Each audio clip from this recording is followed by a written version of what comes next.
جب میں لفظ گریوٹی سنتی ہوں تو میرے ذہن میں فوراً وہ چیزیں آتی ہیں جو گرتی ہیں، جیسے درخت سے سیب گرنا۔ لیکن کیا آپ جانتے ہیں کہ یہی وجہ ہے کہ آپ کا لیمپ فرش پر پڑا رہتا ہے؟ اس کی وجہ یہ ہے کہ گریوٹی صرف چیزوں کے گرنے تک محدود نہیں ہے۔ گریویٹیشنل فورسز وہ نظر نہ آنے والی فورسز ہیں جو چیزوں کو ایک دوسرے کے قریب لے آتی ہیں۔ تو گریویٹیشنل فورس اصل میں لیمپ کو فرش کی طرف کھینچ رہی ہے، اور یہ فورسز ہر ایسی چیز کے درمیان موجود ہوتی ہیں جن کا ماس ہو۔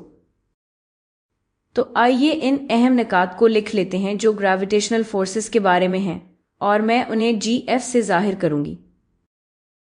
ہم نے کہا تھا کہ یہ اٹریکٹیو فورسز ہیں اور یہ ہر ایسی چیز کے درمیان موجود ہیں جن کا ماس ہو۔ اس کو سمجھانے کے لیے سب سے پہلے ہمیں کچھ باتیں یاد رکھنی ہوں گی۔ ماس یہ بتاتا ہے کہ کسی چیز میں کتنا میٹر ہوتا ہے، اور میٹر وہ ہے جس سے کوئی چیز بنی ہوتی ہے۔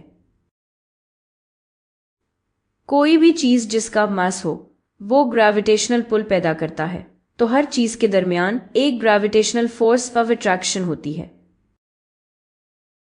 تو چیزوں کے درمیان گریویٹیشنل فورس کی مقدار دو عناصر پر انحصار کرتی ہے، ان دونوں چیزوں کا ماس اور ان کے درمیان فاصلہ۔ ہر چیز کا ماس جتنا زیادہ ہوگا، گریویٹیشنل فورس بھی اتنی ہی زیادہ ہوگی۔ اس کا مطلب یہ ہے کہ جتنا زیادہ ماس کسی چیز کا ہوگا، گریویٹیشنل فورس بھی اتنی ہی زیادہ ہوگی۔ اور اب ہم سمجھ سکتے ہیں کہ گریوٹی چیزوں کو کیوں گرا دیتی ہے۔ زمین کا ماس بہت زیادہ ہے، حقیقت میں یہ تقریباً 6 سیکٹیلین کلو گرامز ہے، یعنی 6 اور اس کے بعد 24 صفر۔ تو یہ ایک بہت بڑی اٹریکٹیو فورس پیدا کرتا ہے۔ موازنہ کے لیے میرا لیمپ صرف 1 کلو گرام ہے، اسی لیے اگر میں چھلانگ لگاؤں تو میں زمین کی طرف گرتی ہوں، اپنے لیمپ کی طرف نہیں۔ لیکن ہم نے کہا تھا کہ چیز کا ماس صرف ایک وجہ ہے جو اس کی گریویٹیشنل فورس کی طاقت کو متاثر کرتا ہے۔ دوسری وجہ چیزوں کے درمیان فاصلہ ہے۔